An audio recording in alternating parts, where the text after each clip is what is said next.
Peradaban Mesir kuno. Wilayah Mesir sebagian besar terletak di benua Afrika, namun semenanjung Sinai terletak di benua Asia. Sekitar 95% wilayah Mesir merupakan gurun pasir.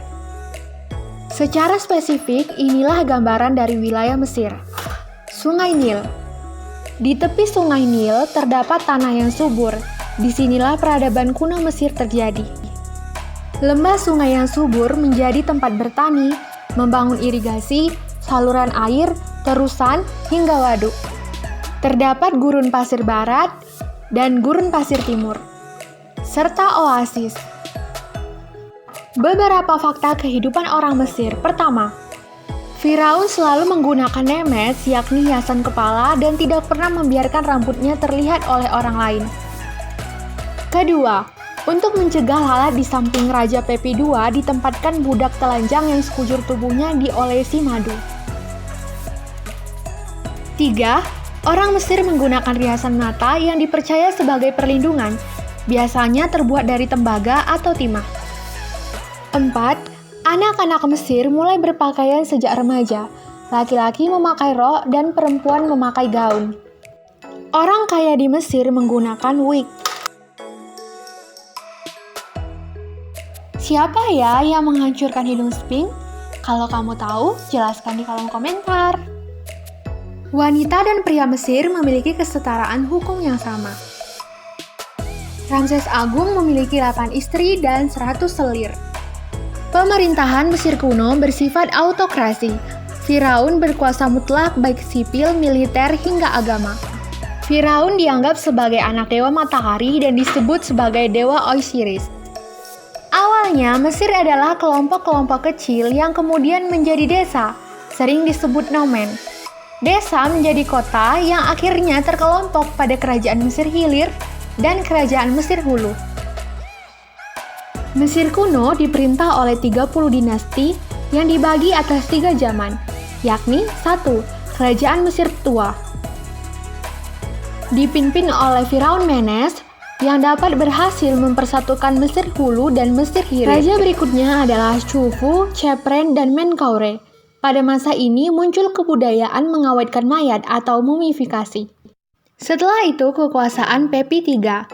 Pada masanya, kerajaan Mesir melemah dan terpecah menjadi kerajaan-kerajaan kecil akibat pemberontakan bangsawan dan serangan dari Asia Kecil.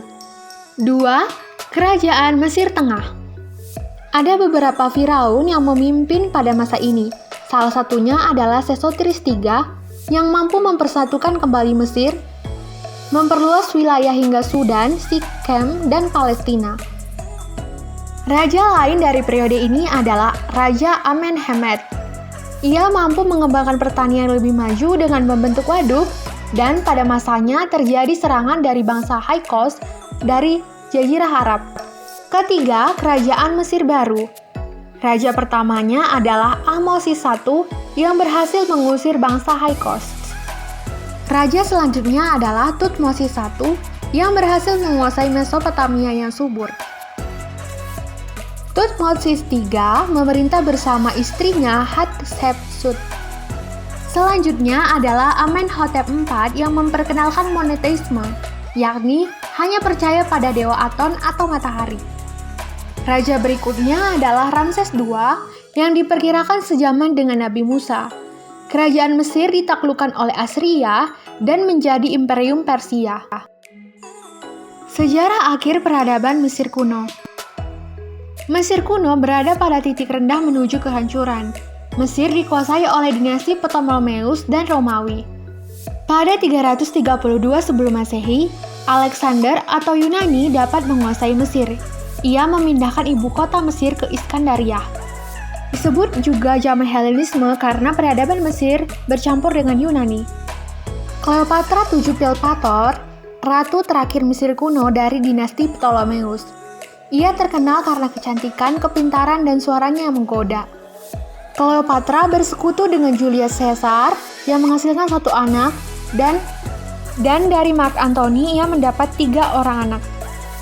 Cleopatra bunuh diri dengan menggigitkan ular ke dirinya ketika Agustus naik tahta dan menyerang Mesir. Setelah Kaisar Romawi Augustus Octavianus berhasil mengalahkan Cleopatra dan Mark Antony, Mesir menjadi provinsi Kekaisaran Romawi. Terima kasih sudah menonton, jangan lupa like, subscribe, dan komentar ya.